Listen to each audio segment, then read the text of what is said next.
الله الرحمن الرحيم.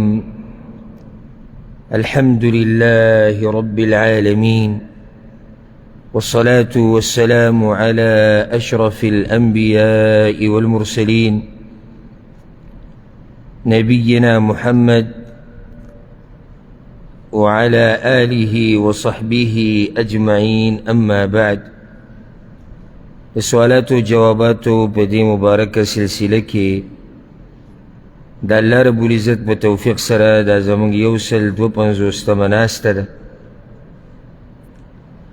او بدی کی اولنی سوال یو ورور کړی، ډیر قیمتي سوال، هغه سوال چې د دین علاوه د نورو خلکو په زړونو کې بمی خو د کولو جرأت یې نه، او هغه مسله چې هغه په هغې کې ډېر خلک واقع دي. سوال دا دی، وایي چې زه په انټرنیټ کې یا په نیټ باندې عادت شوی یم د دې سره چې د زنانو تصویران پکې وګورم یا ویډیوګانې،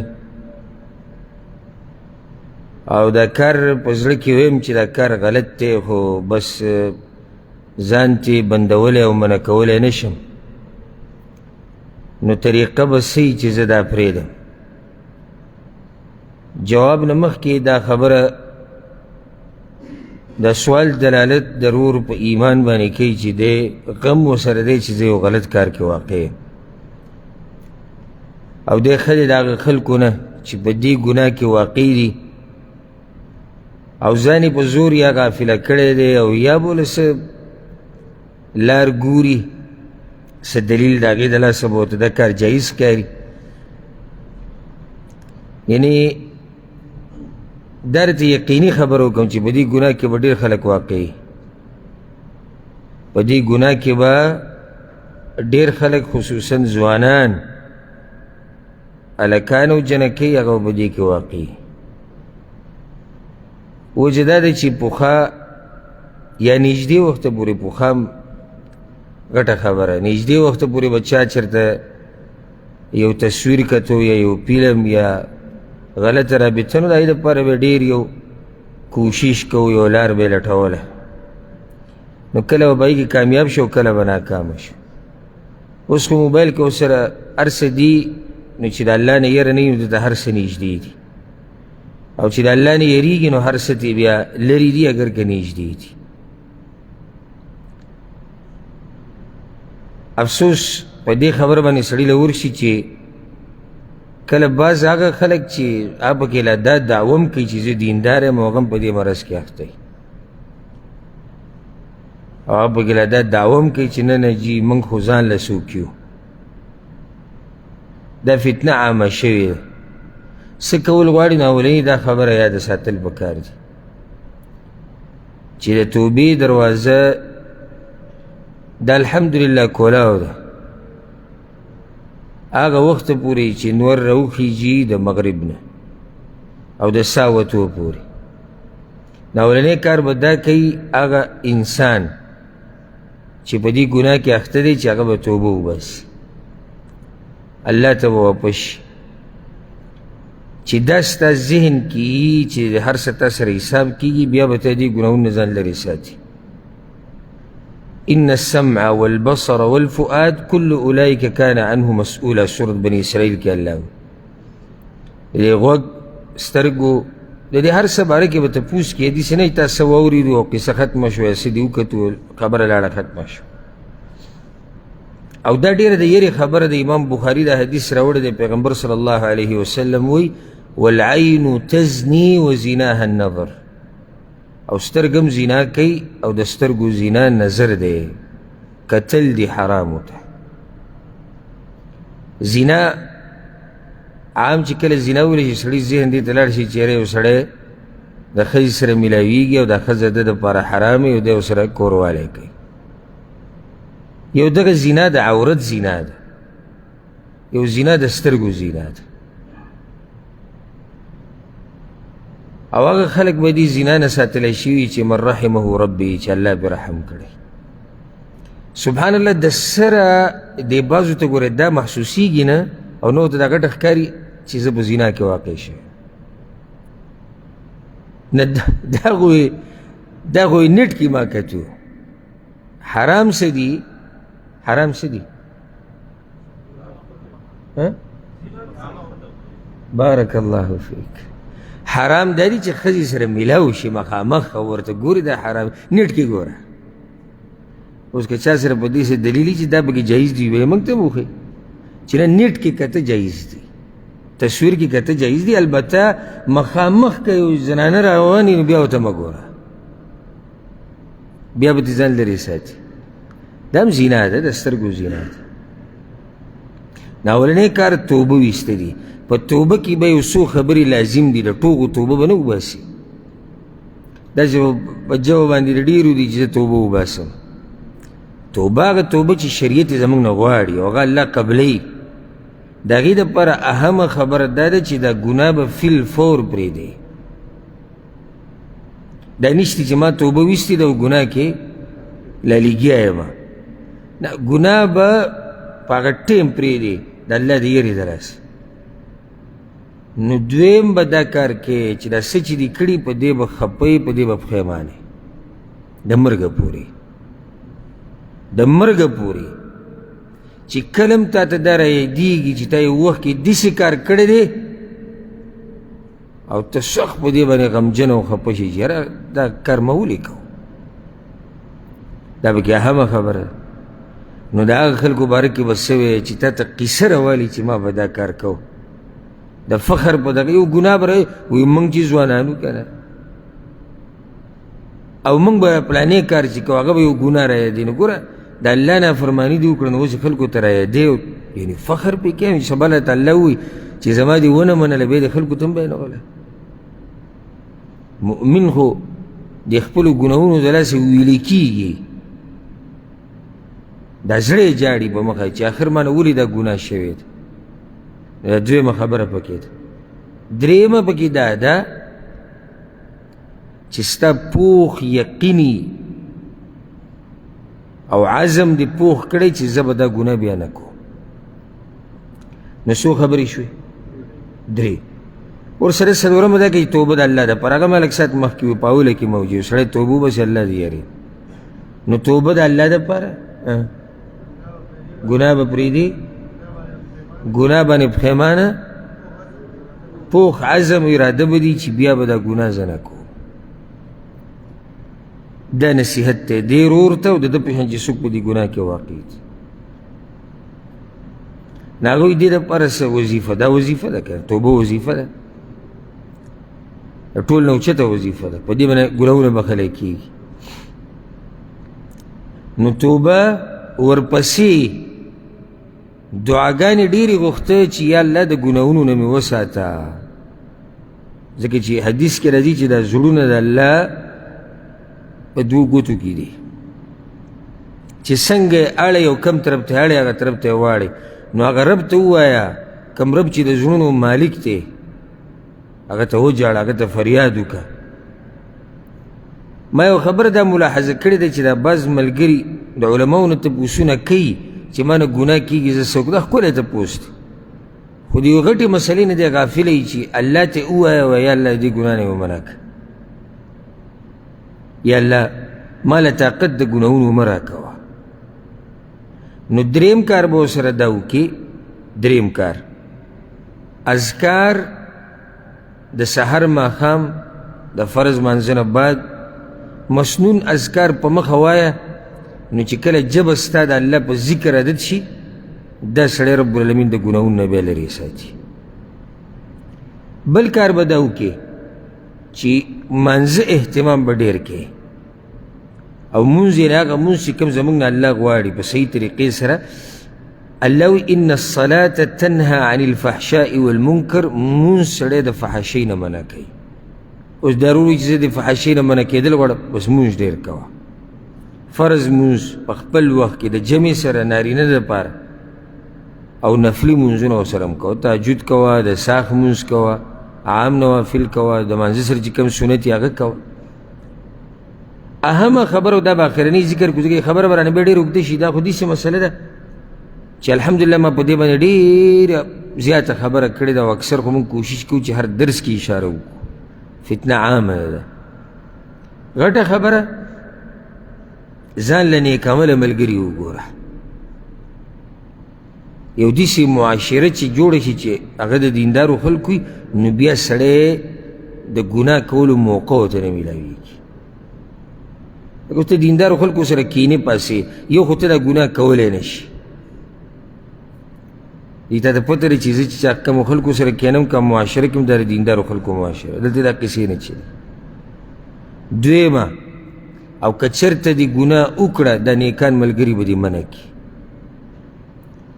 په ځي به دې راوګرځوي که نه چې ته د بد عملو سره ناست یې ته یوه کې هغه ته ته وایي دوه پسې نورې وکړه ته دوه ګناهونه کې هغه وایي درې پسې نور وکړه او تاله یعنی په ملا دې ټپیم چې یعنی شاباش څومره زبردست کار دې وکړو څومره ښایسته ویډیو څومره ښایسته فلم څومره ښایسته سندره دا مخ دې ماشاءالله وګوره څنګه جوړ کړی دی دې ویښتو ته دې وګوره سم ښکلی پکې ښکاري ته ښه د الله په نافرمانۍ باندې جذبه کوي دینداره سړی او ملګری به تا نه خفه شي چې دا کار دې غلط دی او که دا ستا طریقې نه ګوره بیا زه تا سره تعلقات پرېږدم نو دې دا نه غواړي چې زما نه دا ملګري ضایع شي زما نه دا خپلوان ضایع شي نو هغه ګناه ته بیا نه واپس کېږي معاشره نه دا په انسان باندې ډېر لوی اثر کوي او ملګري ځکه زه اکثر دې ملګرو ته دا نصیحت کوم زه هم دې درسونو سره ځان تړلی وساتئ نو دومره ده که څه کمی ده پکې راځي نو دلته به چارج کېږي او که داسې ده اوس تاسو الله داسې پیدا کړي چې ایمان هم د غره په شان په ځي ولاړ دی بیا خو صحیح ده یعنې زما خو خپل ځاني زما هم دغې ته ضرورت وي چې یاره چېرته درس واورو چېرته ویکو چېرته کتاب وګورو چېرته عالم نصیحت واورو چېرته څوک راته ووایي چې له الله نه ویېرېږه په خوشحالي یو او په دې سخت خوشحالېږو چې څوک راته ووایي که کشري که مشري که ښځې او که سړی خو چې ما ته زما غلطي په ګوته کړي او ما ته دا ووایي چې دا کار ستا غلط دی داسې بیا مه کوه سخت پې خوشحالېږم ځکه چې دی ما سره مخلص دی دی ټایم پاسۍ نه کوي بل دا چې دی زما دپاره آخرت کې خیر غواړي او ته د یو سړي په مخ کې لګیایي نشې کوي او تماشې کوي او په موبایل کې فحاشي ګوري او هغه تا له صفتونه کوي او که صفت ترې نه کوي په تا رد نه کوي دا ستا دشمن دی دا دوست نه دی او نه دا خپل دی نو غټه خبره هغه دا چې ته به د نیکانو خلکو سره کښېني ښه دې ملګري ته موږ څو طریقې وښیو دلته زه غواړم چې یو کس ووایي ته نه تاسو ته هېڅ نه دي یاد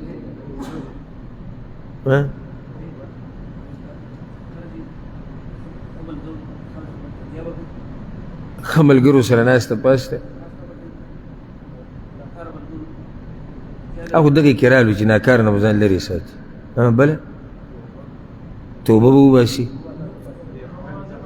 مانځه پابندي سره د نوافلو اذکار به ډېر وایي مانځه اهتمام پکې ذکر دعاګانې به غواړي چې دا یو څو کارونه دې وکړو انشاءالله الله به یې ګناه نه منع کړي الله دې موږ د ګناهونو نه وساتي د هغې نه بعد یو ورو سوال کړی دی چې دا سجدې کې چې کومې دعاګانې ویلی کېږي یا غوښتې کېږي دا د سبحان الله سبحان ربي الاعلی نه وروسته دي که مخکې دي هېڅ خبر نه که مخکې وي که وروسته وي یعنې یو سړی سبحان ربي الاعلی وایي بیا دعاګانې غواړي یو سړی دعاګانې وغواړي بیا سبحان ربي الاعلی وایي هر یو جایز دی دا ورو سوال کړی دی چې زما سره د خلکو امانتونه پراته دي پیسې او زه یې ډېر خیال کوم خو دا یره مې په زړه کې چېرته داسې نه ډاکوان راشي او دا مال رانه وانلي خلکو امانتونه دي نو که چېرته دا مال زما نه پټ کړی شي نو بیا به زه د دې ذموار یم او که نه داسې مسایل موږ مخکې ډېر بیان کړي دي او ما ته ښکاري داسې سوال کې څه شوی یم دا خبره یاده ساتئ امانت د چا ځان سره ساتل دې ته په عربۍ کې وایي په شریعت کې دا په هغه عقدونو کې راځي چې هغو ته ویلی کېږي عقود التبرعات والارفاق دا داسې عقد دی چې دا د الله د رضا دپاره دی یوه یا دا داسې عقد دی چې دا په طور د احسان دی لکه اوس یو عقد د تجارت دی ته ما باندې مثال کې موبایل را خرڅې زه تا نه علم موږ منځ کې عقد لیکل وکړو. دا د تجارت خبرې دي.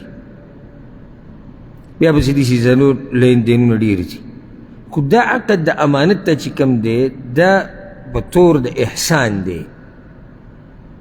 دې کې د جانب مقابل ته دنیوي څه فایده نه میلاویږي. څه ورته میلاویږي؟ د الله رضا او اجر ورته میلاویږي. شریعت د دې عقد او د دې قسم عقودو اجازت ولې ورکړی دی؟ د خلکو دپاره اسانتیا جوړول. ځکه چې الله ته پته لري چې خلکو ته به دې قسمه مسایلو ضرورت راځي، نو د دې ګنجایش پیدا شو شریعت کې. نو اوس دلته یو څو خبرې. اول خو تاسو په دې پوه شوئ چې دا عقد بنیاد په څه دی؟ احسان دی. ته ما سره امانت ایږدې، زه تا سره احسان کو. ځکه ته خو به زما نه هغه امانت اکړه شانه دی پوره پوره. نه زه تا نه به داسې پیسې علم چې یاره زه به دې د میاشتې سل علم یا 100 روپۍ به دې کټ کو. نه، نو دا بنیاد په احسان دی چې په دې پوه شو مسله ته اسانېږي. ورپسې چا سره چې امانت کېښودی شو په ده لازم دی چې دی به د امانت خیال ساتي او واپس به پوره حق شان ورکوي څنګه چې ورته میلاو شوی دی. الله قرآن کې وایي ان الله یأمرکم ان تؤدوا الامانات الى اهلها. الله تاسو ته امر کوي چې امانتونه د امانتونو د خاوندانو ته واپس کړي په صحیح طریقې سره. حدیث کې دا راځي، امام ابو داود امام ترمذي راوړی، پیغمبر صلی الله علیه وسلم وایي ادي الامانة الى من ائتمنک ولا تخن من خانک. چا چې در سره امانت یې ښودی امانت ورته پوره ورسوه بیا، او چې څوک در سره خیانت وکړي ته ورسره خیانت مه کوه. اوس راځو مسلې ته. دوه مسلو باندې تاسو پوه شوئ که په کومه پوه شوئ؟ د دې عقد او د دې معاملې بنیاد په څه دی؟ په احسان دی. دویمه چې کوم امانت یې درسره کېښودو دا به روغ رمټ واپس راسوي. اوس راځو دې مسلې له یو سړی دی د هغه نه امانت ګډوډ شو. امانت پیسې دي که هغه سره زر دی او که هغه نور څه دي. اوس دلته دوه خبرې دي. یو قاعده د فقهي علماء ذکر کوي او دا داسې قاعده ده چې دې باندې ټول امت ته علماو اتفاق دی چې د کوم سړي سره چې ته امانت ږدې دی امانتګر دی او ستا پې یقین دی او تا سره احسان کوي، نو دی ذموار د دې نه دی کله چې د ده نه دا مال ګډوډ شي. ولې؟ ځکه چې ستا په ده یقین و نو ځکه دی ورسره مال کېښود. اوس د امانت چې ګډوډ کېږي د دې دوه حالات دي. یو، یا خو به د امانت د ده د کوتاهۍ د لاسه ګډوډ کېږي نو بیا دی ذموار دی. دویم، د امانت د ښه صحیح ځای کې ایښودي دي څنګه چې په کار دی د هغې د ساتلو دپاره، او بیا د ده نه امانت ګډوډ شوی دی او د ده پکې څه لاس نه و، د ده پکې څه کوتاهي نه و، نو دی ذموار نه دی. حدیث کې دا راځي، امام ابن ماجه دا راوړی دی، وی چا سره چې ودیعه کېښودی شو، ودیعه هم امانت ته وایي، پیغمبر صلی الله علیه وسلم فلا ضمان علیه، دی ذموار نه دی، ضمان په ده نشتی. دا په کوم حال کې ذموار نه دی؟ چې کله خیال ساتلی کوتاهي نه یې کړي. لکه یو سړی دی ته وله پیسې ورکړه، هغه صحیح په المارۍ کې ایښودي دي، همدقه طریقې سره خلک مال ساتي عام عرف کې، او بیا یې ته په کور باندې ډاکوان رالو یا په کور کې اور ولګېد یا کوټه راولید او سیچل وشو هر څه ګډوډ شو، ذموار دی؟ نه دی. چا وله امانت ورکړي دي او هغه یې ځان سره په ګاډي کې ګرځوي، ګاډي کې پراته دي، دی لاړو د شی ډاکوان راغلي ګاډی مات کړی امانت یې ته وړي. سم خیال دی؟ ذموار دی. ولې؟ کوتاهي کړې ده. څه شی کړی دی؟ کوتاهي کړې ده. خو چې کوتاهي ونه کړي دی بیا ذموار نه دی. دې چې خو امانتګر دی، ستا په یقین و، ځکه اوس ورته مال کې خو هغه زیاتی نه دی کړی، دا غریب پکې څه دي؟ دا خو داسې خبره ده لکه یو سړی چې خپل مال کېږي او ښه خیال وله ساتي او ډاکوان پرې راشي او مال ترې ویسي. نو دغه شان ده سره چې کوم امانت ایښودی شوی هغه چا ویو او هغه څه کوتاهي نه ده کړې، نو په داسې حال کې دی په ده باندې زمان نشتی، یعنې دی ذموار نه دی. او که چېرته و دې ته غوږ کېدی، که چرته شریعت کې دا مسله داسې وی، شریعت په هره مسله کې حکمت وي چې یاره په هر حال دا مؤتمن چې دی چا سره چې امانت یې ښودی شوی دی دی په هر حال ذموار دی، نو دا قسمه تعلقات بیا څوک دی بل سره نه ساتي او دې ته ضرورت دی، دې ته څه دی ضرورت. اوس که شریعت کې دا مسله چې په هر حال دی ذموار دی، بیا تا د چا نه امانت اخیستو؟ نه تا اخیستو نه ما اخیستو، او د خلکو ته ضرورت دی دې معاملې ته. او دلته به راته دا یو نصیحت ذکر کو او یو فایده مو وایه. دا علما دا فایده ذکر کوي کله چې احکام د ودیعې ذکر کوي، الودیعه لکه د امانت ته مسلې وی کله نه کله امانت قبلول واجب وي، لکه تاله سړی امانت درکوي په باندې واجب دي چې ته یې ولې ځان سره کېدي. کله چې کله د ده سره بل څوک نه وي چې د هغه سره د امانت کېدي او ده ته ضرورت دی چې د چا سره یې کېدي او دې سړي وس دي چې د ځان سره یې کېدي، نو په ده لازم دي چې د امانت د ځان سره کېدي، واجب شو. ښه کله دا مکروه وي، یعنی نه اخیستی غوره دي. کله چې کله یو سړی په ځان یریږي چې یاره زه کمزوری یم او داسې نه دا شی رانه ګډوډ شي، نو بیا دې ټیم کې څه دي اخیستی غوره دي؟ نه دي غوره، نه اخیستی ښه دي. او کله حرام شي ګوره، ښه کله حرام دي چې کله د انسان ته یقیني پته چې دا شی زما نه ګډوډ کېږي. لکه اوس یو سړی دی په هغه ډېر شی قرضي دي او دی دې ته سور ناست دی چې ما له څوک امانت راکړي. ښه دا جایز دي چې یو سړی چاله امانت ورکړي، خو دغه مبلغ به واپس ورکړي، لازم نه چې دغه نوټونه به ته واپس ورکړي. او د ده اوس او طاقت شتي دا پیسې تاله هر وخت چې ته ترې وغواړې درکولی شي، او که هغه اخوی کړي دې خوی کړي جدا مسله ده. یو سړي ته دا پته دی چې زما سره د جیب خرچې نشته او د ده د امانت زه ولګوم، بیا خو دا زه نشم راوړی، یا سره زر دي یا بل څه دي یا بل څه دي، دا زما نه ګډوډ کېږي یقیني، نو دله د امانت اخیسته څه دي حرام دي، ځکه چې دوه نقصانه دي. د ده په ګناه کې واقع کېږي، نو ښه دا نه چې بچ شي. دویم د هغه بل مسلمان مال خرابېږي، نو چې د هغه مال هم خراب نه شي. نو دا تفصیل ورسره یاد ساتئ، والله اعلم. پوه شوي بګې نه؟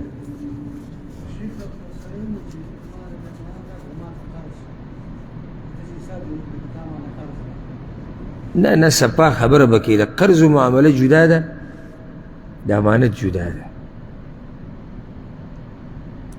قرض خو د ده په حق کې یو مبلغ شو که نه، امانت داسې جدا مسله چې هغې کې لازم نه ده چې دا به مالي کېدی شي، سره زري کېدی شي، بل څه شي بل څه شي بل څه شي، بل هلته د ضایع کېدو خبره ده. په امانت کې دا په قرضو کې نشته، د قرضو جدا مسله ده.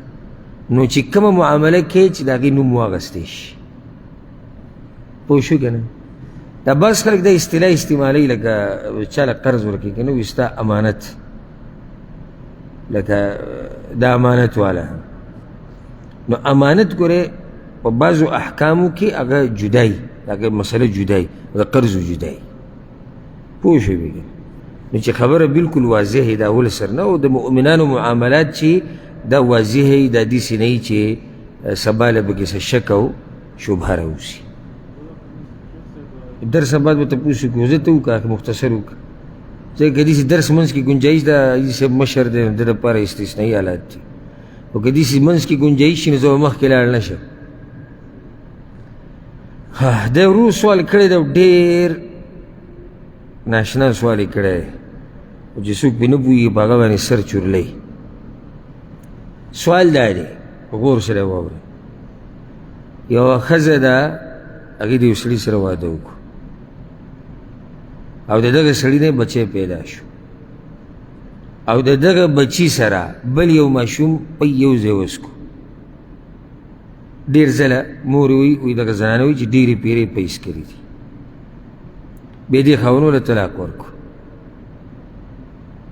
نو دې د بل سړي سره واده وکړو، نو د هغه بل سړي نه زامن او لوڼه پیدا شو. نو د اولني سړي چې او زوړ خاوند یې دی، هغه ځان له بل واده وکړو د بلې ښځې سره، نو د هغه هم بچي او لوڼه پیدا شو. پوه شوې که سوال چې په دې صورت باندې پوه شوې نو سوال باندې به پوه شئ. یوه ښځه ده د هغې زوی دی، هغه له پی ورکول ورسره بل ماشوم و، هغه ورسره هم پی څکلي، دا پردی ماشوم دی. بیا دغه خاوند طلاقه کړه، څه وخت بعد دې بل مېړه وکړو، د هغه نه بچي زامن او لوڼه وشو. هغه سړي ځان له بله ښځه وکړه، د هغه هم بچي او لوڼه وشوي. سوال دا دی که چېرته دلته رضاعت ته مسله ثابته شي، نو دا هلک دا پی چې څکلي دې زنانه د دې ښځې دغه دویم خاوند نه چې کوم بچي دي هغه د ده وروڼه او خویندې به حسابېږي او که نه؟ دویم سوال، دې خاوند چې دا واده وکړو زوړ خاوند د بلې ښځې سره او هغه بچي پیدا شو، هغه بچي د دې هلک وروڼه او خویندې دي او که نه؟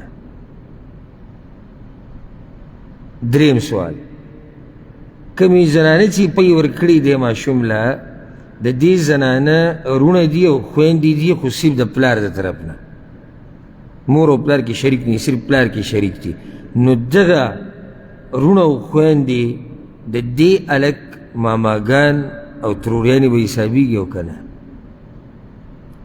نو څلورم سوال، هغه دا چې کومې زنانه چې پی ورکړي دي د هغې مور ژوندۍ ده، نو دا د دې هلک نیا به حسابېږي او که نه؟ او هغې سره لاس میلاولی شي، هغې سره مصافحه کولی شي او که نه؟ پوه شوې؟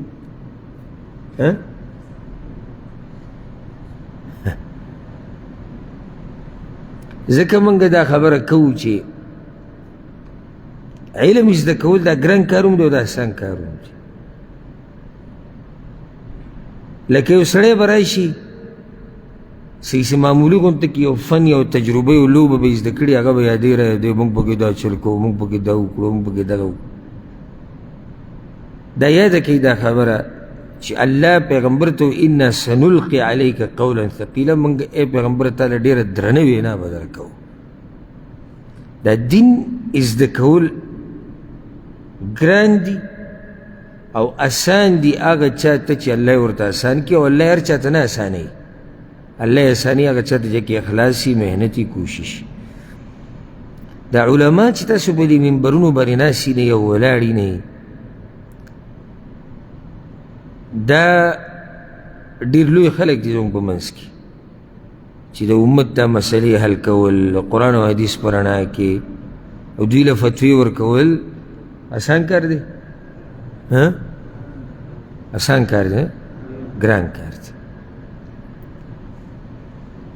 اوس راځو دې مسلې له، اوس که تاسو پرې نه یې پوه یو الله هم پرې پوه که نه، ما ورته ښه په اسانه باندې دا مسله واضح کړه. مسله اول به دا حل کوو که چېرته دې هلک یا دې ماشومې کیدای شي ماشوم وي، موږ به دواړو جواب ورکړو. دا چې پی د دې زنانه څکلي دي د هغې د زوی سره یو ځای، که دا 15 رضاعت دا پکې شرط دی، 15 پیرې یي 2 کالو کې دننه، یعنې ماشوم عمر 2 کاله دی، دې کې دننه 15 پیرې پی څکلي دي، نو دلته به اوس د رضاعت مسله ثابتېږي. چې ثابته شوه چې او 15 پیرې یا 15 نه زیاتې څکلي دي 2 کاله کې دننه، نو دا ماشوم د دې زنانه څه شو؟ په دې خو پوه یې که دا ماشوم د دې زنانه څه شو؟ زوی شو. ما که په دې هم نه یې پوه، دا یې زوی شو. چې زوی شو نو د دې زنانه دا خاوند یې څه شو؟ ولې پلار شو؟ نه، دا پی د خاوند د لاسه راغلي. دا مسله خو حل شو که دا اتفاقي مسله شو. اتفاقي په دغه ځای کې شو، رضاعتو کې اختلاف دی. اتفاقي دې ځای کې چې که مسله ثابته شي نو دی زوی دی او دغه یې مور پلار دی رضاعي. ښه هغه سړی څه شو؟ د دې هلک څه شو؟ سړی پلار یې شو که نه. چې هغه پلار شو نو د ټول بچي هلکان او جنکۍ د ده رونو خویندې دي، که هغه د دې ښځې نه دي او که هغه د دې نه بعد د بلې ښځې سره واده کړی د هغې نه نه یې پوه شو. دې سړي واده وکړو بله ښځه وکړه، د هغې نه بچي پیدا شو، هغه د دې هلک رونه دي که نه دي؟ ولې؟ دا یې پلار دی که لکه اوس یو کس دی د هغه نوم مثال کې عبدالعزیز دی، د عبدالعزیز پلار بل واده وکړو او د هغې نه یې زوی پیدا شو یا لور، دا د عبدالعزیز څه دي؟ خور دی یا رور دی، ځکه چې پلار یو دی که دا سړی د ده رضایي پلار دی، د ده چې څومره بچي دي دا د دې هلک څه شو؟ ای ماشوم رونه خویندې دي. یو مسله حل شو. بله مسله د کومې زنانه پوهېږي چې اوس که هغه د څه شوه؟ هغه یې مور شوه. نو چې هغه یې مور شوه د دې زنانه چې څومره بچي دي هغه د دې هلک یا د دې جنۍ رونه او خویندې دي، که هغه د رضاعت نه مخکې پیدا شوي او که وروسته یي، که هغه د دې خاوند د لاسه یي کم ټیم کې چې اول دې پی ورکوله او کم خاوند سره چې به نکاح کې وه، که د ده نه یي او که وروسته یې بل میړه کړی د هغه نه یي. ولې؟ مور یې وشوه. ولې داسې چېرته نه دي شوي چې یو زنانه د طلاقه شوه د هغې بچي شتي او بل خاوند ته واده شوه او د هغه نه بچي پیدا شو، دغه بچي او د دې د زاړه بچي دا څه دي؟ خویندې رونه نه دي، خو صرف په مور کې خویندې رونه دي، پلار کې نه دي شریک. دلته هم دا خویندې رونه دي. نو دا دوه یا درې مسلې حل شوې. ښه بله مسله وایي د دې زنانه رونه دي او خویندې دي خو د پلار د طرف نه دي، یعنې مور کې ورسره شریک نه دي. دا د دې هلک یا د دې جنۍ دپاره ماماګان به حسابېږي که نه؟ او حسابېږي به، بلکې دا قانون یاد که د دې زنانه که خپل رور دی، خپل مطلب څه دی؟ مور پلار کې شریک دی، که صرف په پلار کې شریکي او که صرف په مور کې شریکي دا د دې هلک ماما دی، ځکه چې د ښځې خو رور دی که نه. او جدا خبره چې جهاد کې کیدی شي دغه رور زورور دی چې خپل لی بیا پسې د پلار کې شریک بیا پسې مور کې شریک، خو رور خو دی که نه. نو دا مسله هم څه شوه؟ حل شوه. دغه د دې د خویندې د دې زنانه د خویندې چې دي دا د هغه څه شوې؟ تروریانې شوې، خالا چې ورته وایي تروریانې شوې. نو د دوی سره دې لاس هم میلاولی شي، کېناستی ورسره هم شي. ولې؟ ځکه چې ترور مور ده که نه، او په ترور باندې خوری څه دی؟ حرام دی. او په یو هلک باندې دغه ترور حرامه ده. پوه شوې په دې مسله؟ اخرنۍ مسله وایي مور یې دا مور یې د دې جنۍ د دې ښځې مور د دې هلک نیا شوه. چې نیا یې شوه نو نیا د مور په ځای ده، هغې سره نکاح حرامه ده او د هلک په هغې حرام دی. نو دوی یو بل سره مصافحه هم کولی شي، لاس میلاولی شي، او د ده په مخ کې هغې ته پردې ته هم ضرورت نشته. نه یې پوه؟ ما خپل کوشش وکړو چې یو یې ته واضح کړه. اوس دغه تاسو بیا ځان له سوچونه کوئ. د ورو سوال کړی دی چې دا مسله موږ اورېدلې ده چې څوک په لیواتت کې ونیوی شي، والعیاذ بالله. لیواتت لکه هلک د هلک نه شهوت پوره کوي، نو دا فاعل سزا ده چې دی به وجلی کېږي، د مفعول سزا ده چې دی به م وجلی کېږي. نو سوال دی چې دا مفعول ولې وجلی کېږي؟ د ده په نیز دا فاعل مجرم دی، نو فاعل وجل پکارو، نو مفعول ورسره چا سره چې دا کار شوی دی ولې وجلی کېږي؟ د دې نه مخکې دا خبره یاده کړي، دې باندې ما ځان له بیانونه هم کړي چې دا یوه ډېره خبیثه او پلیته ګناه ده. وجه دا ده چې دا اکثر زناور هم نه کوي، دا کار زناور هم نه کوي. نو چې اوس یو انسان یې کوي ته سوچ کې دی د زناور نه هم بدتر دی، فطرت یې الټه دی. لکه یو سړی دی د جنۍ سره یې زنا وکړه، والعیاذ دا ګناه ده او ښه غټه ګناه ده، په دې رجم هم شتي، په دې بله سزا هم شتي، هغه ځان له مسلې. خو بیا هم دا خبره پکې شتي چې دا سړی دی ښځې ته مایله کېږي او ښځې سړي ته مایله کېږي، په دوی شیطان زورور شوی. صحیح ده که نه؟ خو چې هلک د هلک نه شهوت پوره کوي، اوس دوی باره کې ته څه وایې؟ یعنې فطرت یې نه مني. روغ زړه، روغ ذهن دا خبره د سره مني نه چې هلک دې د هلک نه شهوت پوره کړي او جنۍ دې د جنۍ نه پوره کړي، او څنګه به دوی د یو بل نه شهوت پوره کوي او د دې لپاره نه ځي. جنکو کې هم دا کار والعیاذ بالله، او سپا خبرې به کوو، هسې دا جو جو خبرې تاول را تاول او نه نه نه نه منګاو نه منګاو صفتونه در نه شم کولی. دا ګناه هم ښه په زور شور سره روانه ده. او که د دې زمانې بعض هلکان به ورته وایو نو ځکه چې مذکر کې راځي که نه، او دا خبره یاده کوي هر نر سړی نه وي. دا یو ناشنا خبره یاده کوي، هر مذکر سړی نه وي. هغه مذکر دی، نر دی، نر لکه نر او ماده، مذکر مؤنث. نو هر مذکر سړی نه وي، ګورې هر نر سړی نه وي. اوس په دې زناورو کې نر شتي که نشتي؟ سړي دي. نو په دې انسانانو کې هم ګورې دا نه چې به مذکر دی به دا سړی سړی د سړي به ځان له خوي، ځان له عاداتي، ځان له صفاتي. نو که دا د نن سبا بعض هلکان دې ولیدو نو جنکۍ سړی به دومره فتنه کې نه چې څومره چې دغه هلکان ورچي. اول خو به ته یو 2-3 منټه دا سوچ کوې چې دا چې را روان دی دا کومه پارټۍ والا دی. چې را نږدې شي هغه وایي زه وایي هلک یم. نو سړی وایي چې اوس دته ووایم چې ته پرده کوه. دا حقایق دي که ما خبره غلطه ده چې یو هلک په انټرنیټ باندې د خپلو شونډو تصویران ورکوي او د خپلو سڼو او د خپلو سترګو. ما ته ووایي قسم درله در کومه دته تاسو سړی وایي. سړی خو زیږبېږي مزه پورې دغه کوي، ښه په مخ باندې ښه ښکلي ببره ګیرئ، ښه دا قصو والا نه دی. تصویر وباسه او هغې له بیا میک اپ ورکوه، بیا یا به میک اپ کوي یا به تصویر له میک اپ کوي، دوه کې یوه ده. دې نه بغیر کار نه کېږي. ته پرېږده الله چې څنګه پیدا کړی ته دې څه ښکلی کړې، ته دینداره شه او دا ګیره پرېږده که ته ښکلی نه وي زما دا نوم بدل کړه. نو په دې سړی څه ښکلی کېږي.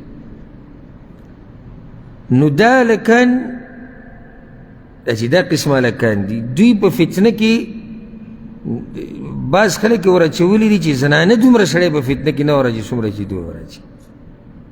د دوی هغه قیسې، د دوی هغه ناز او ادا او کاږه واږه لاسونه. او ځکه د عمر بن خطاب رضی الله عنه په دور کې یو کس داسې کوږ وږ روان و، لاسونه یې داسې نیولي او په دې سټ کې ووي نیغ زه نیغ. هغې امیرالمؤمنین زما دغه شان عادت دی لکه زه داسې یم. یو بله یې وله ورکړه، وایي نیغ زه ته وایي زه داسې یم. بیا هم سینه په درېیمه کې چې ووو که نه داسې سیده روان و نیغ، وایي چې ته نیغه شې ته ما ته وایي زه داسې یم. داسې یم څنګه؟ یا خو سړی پیدا کېږي یا ښځه پیدا کېږي. تا پکې کوم سیسټم شروع کړی دی؟ نو الله دې موږ پردې راواچي او الله دې زمونږ ځوانانو حفاظت وکړي. چا بل اوس دا خبره وکړه څه نه څه خو ما پې سوچ وکړو، وایي نن سبا څنګه چې د پیغلې جنۍ خیال ساتي داسې به د زلمي هلک هم خیال ساتي. په دې نظر که ورته سوچ وکړي چې معاشره کې بعض هغه مریضان پیدا شوي دي چې ستا دا ماشوم د هغوی د لاسه په حفاظت کې نه دی، نو دا خبره صحیح ده که نه غلطه ده. معاشره کې شتي داسې بیماران او داسې مریضان چې هغوی دقه ماشومانانو پسې ګرځي، په دې هلکانو پسې ګرځي، هغه غریبانان په کم عمرۍ کې به څه پوهه نه وي. نو ډېر خیال ساتئ، د زوی نه تپوس کوئ چېرته ځي، ولې ته دا ټیم کور ته راغلې، دا تپوسونه ګوره کوئ، دا ډېر ضروري دي. ګوره موږ ته دا خبرې وړې ښکاري، ولې ته دا ټیم راغلې او ته د چا سره وې او ته په دې موبایل کې څه ګورې. دا یو څو تپوسونه همیشه کوي د بچو، که هغه جنۍ ده که هغه هلک ده، جنۍ هم تپوس کوه ولې دا موبایل تا سره لاس کې، تا دې کې څه کوي. دا دومره اوږدې خبرې په ټلیفون تا چا سره وکړې چې هغو ته پته وي چې او زموږ نه یو تپوس کوونکی شتي، یره یې په زړه کې. انا تا ته وایي ما له راولېږه آیفون 14 پرو میکس او تا په ځان ځمکه وسپر یو کړي پرو میکس ولېږي، بیا تپوس هم نه کوي چې پرو میکس کې څه دي. دا زوی ولې ستا دا عمر د دې دی چې کله دماغ لږ پاخه شي او تا ته پته ولګېده چې دی اوس یو مرتبې ته ورسېدو چې یعنې داسې کیدی نه شي چې سړی دې بلکل 100% په نیغه لارې، ځکه چې د بوډا سړي هم یره شتي چې ګمراه شي، خو بیا هم سړي څه نه څه به دې بچي باندې څه یقین شي، بیا وله موبایل والا، بیا هم تپوس کوه. او ما بعض داسې پلاران لیدلي او په هغو کې یو زمونږ والد صاحب والله د هغه په قبر باندې رحمتونو باران راووري، دې آخري وخته پورې چې زه به لږه لیټ شو هغه به خبر شو نه وې پرون چېرته تللی وې، او چې ما ته به یې ټلیفون وکړو دې آخري وخت کې چې ما به نمبر د هغه ولیدو چې ټلیفون کوي، نو ورب الکعبه په ما باندې به یاره راغله چې اوس به دته څه. حالانکه زه نه الحمدلله په غلط کار تللی یم نه څه په غلط، خو مشر ټلیفون وکړو اوس تپوس کوي چېرته چې کله پلار خپل ماشوم په نظر کې والي نو چې ته وله ازادي ورکړي هغه تا نه تپوس کوي چې بابا ته چېرته تللی وې، بیا مزه کوي چې کیسه الټه کړي. نو ډېر خیال کوي د بچو، ځکه چې دا بیماري دا د لیواتت ته دا ګوره ډېره شوې ده. صحیح حدیث کې دا راځي، امام ترمذي، امام ابو داود، امام ابن ماجه راوړی، پیغمبر صلی الله علیه وسلم وایي من وجدتموه يعمل عمل قوم لوط فاقتلوا الفاعل والمفعول به. تاسو چې څوک کوم عمومي چې هغه بیمارۍ کې اخته وي، په کومه بیمارۍ کې چې د لوط علیه السلام قوم اخته و، یعنې هلک د هلک نه شهوت پوره کوي، نو دواړه مړه کوي. فاعل کوونکي ته وایي، مفعول به چا سره چې کېږي دواړه به مړه کوي. د ورور سوال څه دی؟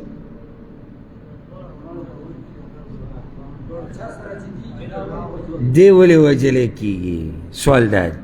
دا یاده کوي دا خبره، په دې باندې د صحابه کرامو اتفاق دی، اتفاق چې لیواتت کې چې څوک ونیوی شو دی به وجلی کېږي، او دا سزا ورکول دله دا د چا کار دی؟ د حاکم وقت. دا زما ستا کار نه دی، دا حدود نه دي او دا قصاص، دا مسلې حاکم وقت ته او مشرانو ته راجع دي، دا د افرادو کار نه دی، زما ستا کار نه دی. خو بیا د صحابه کرامو منځ کې اختلاف په څه کې راغلی دی چې په څه طریقه به وجلی کېږي. نو بعضو دا ویلي دي چې دی به د دنګې آبادۍ نه راغورځولی کېږي، بعضو دا ویلي لکه دا د عبدالله بن عباس قول دی، بعضو دا ویلي دي چې دی به په کاڼو باندې ویشته کېږي، رجم کېږي به، لکه دا د علي رضی الله عنه قول دی. بعضو ویلي د غر نه به رارغړی، خو اتفاق یې په څه دی چې وجلی کېږي به. اختلاف په څه کې دی؟ په طریقه د سزا ورکولو کې دی. بس نور په دې باندې صحابه کرامو اتفاق دی. حکمت په دې کې څه دی چې دا مفعول به وجلی کېږي؟ فاعل خو واضح ده که نه؟ واوره اوس، ځکه چې دی د هغه سره په ګناه کې شریک دی، او دا ګناه د هغه وخته پورې نه کېږي چې څو پورې دې کې طرفین نه وي، یو طرف نه کېږي، لازم به په دې کې بل طرف وي، دی سره شریک دی. نو عدل بیا دا دی چې دواړه شریک دي، نو دواړو ته دې سزا میلاو شي. لکه زنا، یو سړی دی واده شوی، یو زنۍ ده ښځه ده واده شوي، دواړو زنا وکړه، دواړه به رجم کېږي، ځکه چې دواړه په دې ګناه کې څه وو؟ دواړه شریک وو. او بیا راته عجیبه خبره ده وکړه، دا بعضو علماو دا خبره لیکلې ده او امام ابن القیم رحمه الله خپل کتاب الجواب الکافی لمن سأل عن الدواء الشافی پای کې دې خبرو ته اشاره کړې دا یاد کې ګوره وی دا مفعول به وجلی کېږي په دې ځکه چې په ده کې څه خیر پاتې نه شو دا دومره فسادي انسان دی چې د ده نه هیڅ خیر تمه نشتي او بیا دا پکې بعضو علما ویلي سبحان الله وی کم الک چې په وړوکوالي کې په دې بیمارۍ کې اخته وي نو اکثر چې د عمر زیات شي که بوډا هم شي بیا هم په دې بیمارۍ کې اخته وي او ډېر لږي چې هغوی له الله توفیق ورکړي د توبې او هغه دا پرېږدي داسې به مي خو داسې چې دا یو مرض دی چې کله ولګي یو هلک ته په وړوکوالي کې نو دی چې بوډا شي نو هم دا بیماري پکې وي که داسې نه ده داسې ده نو چې دا بیماري د ده نه ختمېږي او توبه هغه نه وباسي او الله ته واپس کېږي نو دا جراثیم دا یو قسم جراثیم دي نو د ده په پاتې کېدو کې څه خیر دی هغه به ما ته وښایي هلک د جنۍ سره ورته میلاوېده ګران دي دغه زنا ورته ګرانه ده او دا فاسق خبیث د ده سره ورسره میلاوېده څه دي اسان دي معاشره کې فساد د ده لاسه ډېرېږي نه ډېرېږي ډېرېږي په یو حال کې یو مفعول به نه وجلی کېږي چې کله ورسره زور زبردستي شي حدیث کې راځي امام ابن ماجه راوړی ان الله تجاوز عن امتي الخطأ والنسيان وما استكرهوا عليه الله زما امت ته خطا هیر او هغه څه معاف کړي دي چې دوی باندې په زور زبردستي شوي دي نو چې هلک دی چا وتښته او زور زبردستي ورسره وکړه نو داسې حال کې دی مجرم نه دی ورسېدی پکې نه د هغې نه بعد بل سوال یې ورور کړی دی چې یو امام مسافر دی په سفر کې دی او شاته چې پسې لمونځ کوي هغه مقیم دي یعنې د هغوی دغه ځای دی نو دا مقیم به د دې امام تابعداري کوي دی به لمونځ قصر کوي ځکه چې امام خو مسافر دی 4 رکعته لمونځ هغه څو کوي 2 کوي نو دا مقیم چې کوم دي دوی به هم 2 کوي الجواب دا خبره یاده کوي چې دا مسله د سنتو نه ثابته ده اوله خبره دا ده چې مقیم په مسافر پسې شاته لمونځ کولی شي اور خو په دې ځان پوه کړي چې امام مسافري او شاته کس صحیح مقیم نو دا مقیم د هغه په امامتۍ کې لمونځ کولی شي لمونځ یې صحیح دی دویمه مسله چې لمونځ کوي نو دی به خپل لمونځ پوره کوي دی به قصر نه کوي اگر که امام قصر کوي او دا اتفاقی مسله ده په 4 مذهبونو کې فقهي مذاهب چې او دې باره کې یو روایت هم شته اگر که سند یې داسې مضبوط نه دی عمران بن حسین روایت دی وایي زه د پیغمبر صلی الله علیه وسلم سره په ډېرو غذاګانو کې شریک شویم د امام ابو داود دا روایت راوړی او فتح مکې په موقع باندې هم زه وم د پیغمبر سره نو په مکه کې هغه 18 شپې تېرې کړې وې او لمونځ به یې قصر کوو دا مسله د نور روایتونو هم ثابته ده چې پیغمبر لمونځ قصر کو خو دا به یې وي چې کله به امامتۍ ته مخکې ځکه چې امامتي به چا ورکوله پیغمبر صلی الله علیه وسلم ورکوله نو اوس دلته امام څه دی مقیم دی که مسافر دی مسافر دی شاته پسې مکې والا چې کوم ولاړ دی هغه څه دي مقیم دي نو چې کله به مخکې شي نو دا به ووایي چې یا اهل البلد ای ښاروالو صلوا 4 فانا قوم سفر تاسو به 4 وکئ موږ داسې قوم یو چې به سفر کیو خو تاسو به څه وکئ تاسو به 4 وکئ او دقه شان امام مالک یو روایت راوړی په خپله موطا کې عبدالله بن عمر د خپل پلار عمر بن خطاب رضی الله عنهما بارک وی کان اذا قدم مکه صلى بهم 2 عبدالله بن عمر چې به کلم عمر بن خطاب چې به کلم مکې ته راغی نو لمونځ به یې څو رکعته کو 2 رکعته به یې کو او بیا به دوی یا اهل مکه ای مکې والو اتموا صلاتکم فانا قوم سفر تاسو خپل لمونځ پوره کوئ موږ داسې قوم یو چې مسافر یو پوه شوې په مسله باندې که نه نو چې ته مقیم یو مسافر پسې لمونځ کوې نو لمونځ به پوره کوې ته به خپل لمونځ پوره کړي. ښه بله مسله ته د فایدې دپاره ذکر کړه، او چې ته مسافر او په مقیم پسې شاته لمونځ کوې بیا به د امام تابعداري کې لمونځ به پوره کوې. دواړه مسلې یادې کړې. ښه دا خو واضحه ده، امام مسافر دی او ته سې مقیم، ته خو مقیم ته به خپل لمونځ پوره کړي. خو چې امام مقیم او ته مسافر یې نو بیا به د امام تابعداري کې دې باره کې صحیح روایت او اثار شته. ته بیا د امام تابعداري کې ته به 2 رکعته لمونځ نه کوې، ته به خپل لمونځ پوره کوې. ولې به پوره کوې؟ د امام تابعداري به کوې، او امام څه دی؟ امام مقیم دی. پوه شوئ که نه؟ دا ملغلرې او دا فایدې دا تاسو ته دلته میلاوېدی شي د علم په مجالسو کې، دا نورو ځایونو کې نه میلاویږي. کله انسان د علماو سره کینی درسونو کې او بیانونو کې ډېر څه زده کړي، او دا هغه خبرې دي چې موږ ټولو ته راواقع کېږي. یعنې دا څومره مسلې چې ما ذکر کړې په دې کې کومه مسله دي چې هغه تاسو ته نشي راتلی یا ستاسو سره تعلق نه ساتي؟ یوه پکې وښایه. خو ټولې زمونږ دي که نه؟ اوس د دې ورور دې سوال ته ګوره، دا بل سوال دی. ورور سوال کړی دی چې یو امام د امامتي وکړه، د مانځه نه فارغه شو، څه وخت بعد یې دې کسانو ته ووایي مقتدیانو ته وی ما نه یېرو زما اودس نه و. دا مسله را پېښېدی شي او را پېښه شوې ده، څو کسانو ته به را پېښه شي. نو اوس د مقتدیان به لمونځ بیا کوي؟ الجواب ګوره زه اکثر تاسو ته چې مسله بیانومه نو راجح قول درته ذکر کړم کوم چې دلیل په رڼا کې مضبوط وي، او کمزوری پرېږدم ځکه چې هره خبره سړی ذکر کوي نو بیا وخت ډېر لږ. او اسیم زما د سوالاتو جوابات هغه لږ تفصیلي، هغې کې زما لالچ دی چې زه تاسو ته زیات نه زیاتې مسلې بیان کړم.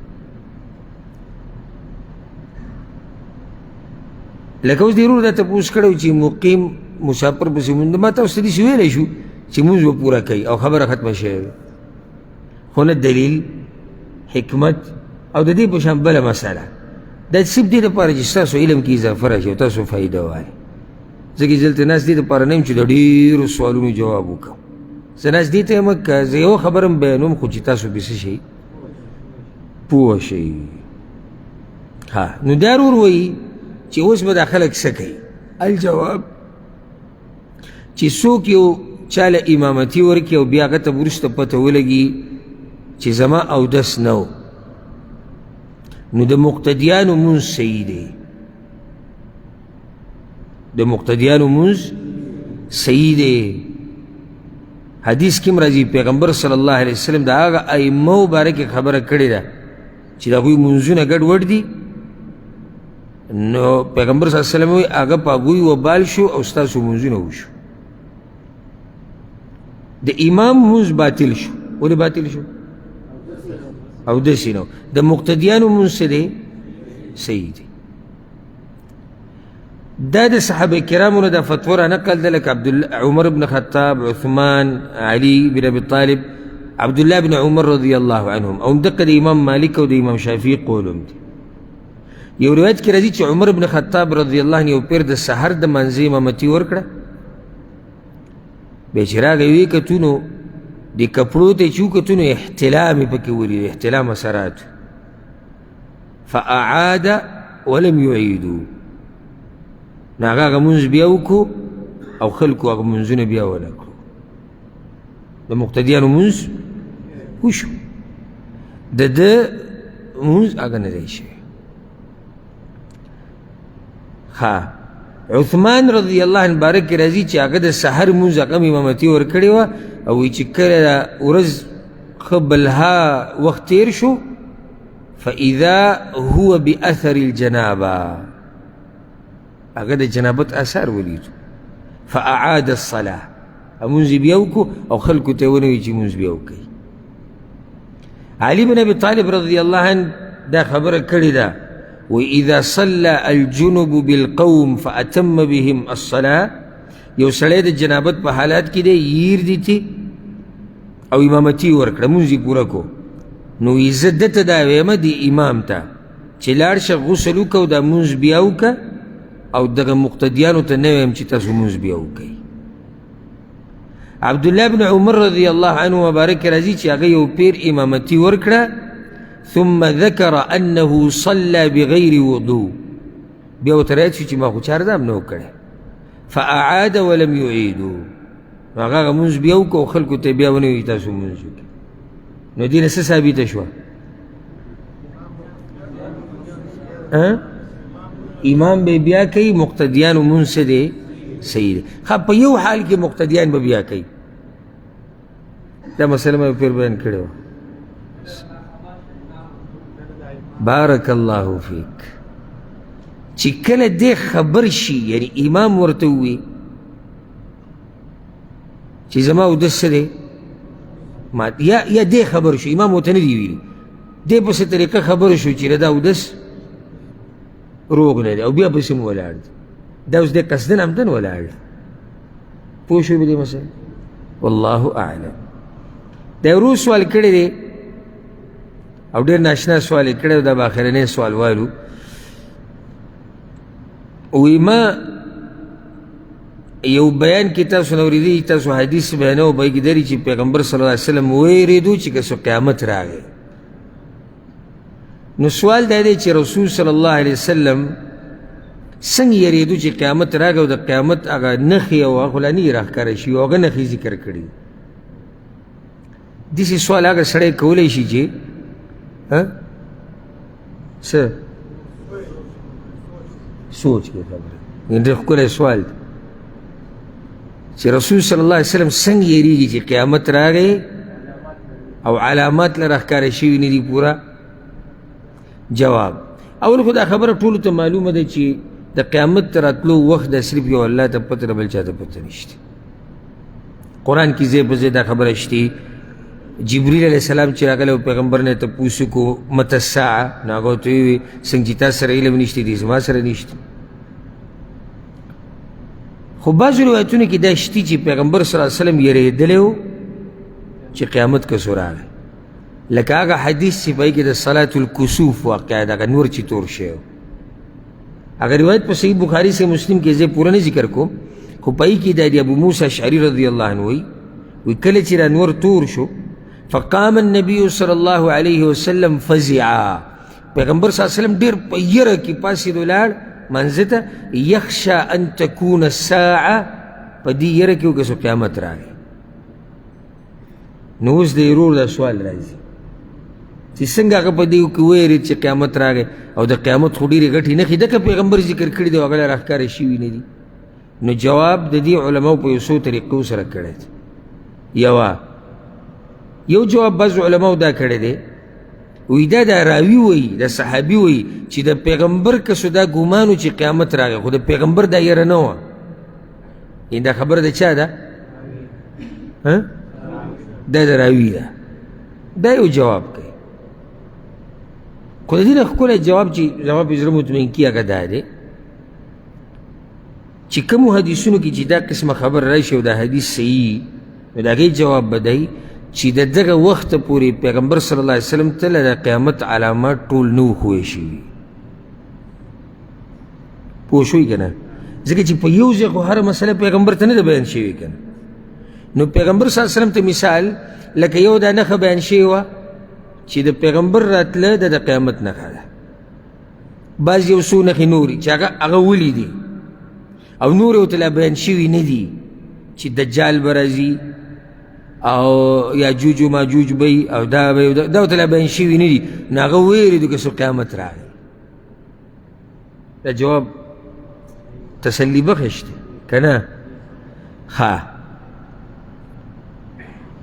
یو جواب چا دا کړی دی، وی د دې دا مطلب دی چې قیامت که څه راغی، معنی ده چې د قیامت علامات راښکاره شو. ځکه چې د قیامت راتله یعنی د قیامت مقدمه د قیامت څه دي؟ علامات دي، نښې دي. نو ویرېدو د دې نښو باندې. دا جواب هم صحیح دی. خو یو عالم تېر شوی دی السندي رحمه الله، هغه د امام نسائی په د سننو د کتاب باندې حاشیې لیکلې، هغه ډېره ناشنا خبره ذکر کړې، هم ډېره ښکلې خبره ده.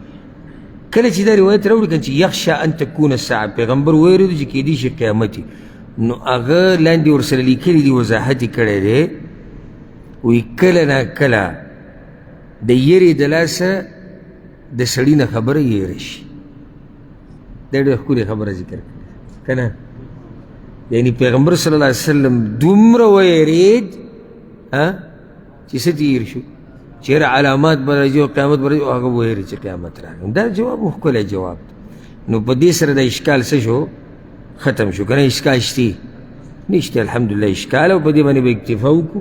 الله دې موږ پوه کړي په قرآن او په حدیث باندې. باقي چې کوم سوالات دي هغه به را روان نشسته پرېږدو. هذا والله اعلم وصلى الله وسلم على نبينا محمد وعلى آله وصحبه أجمعين.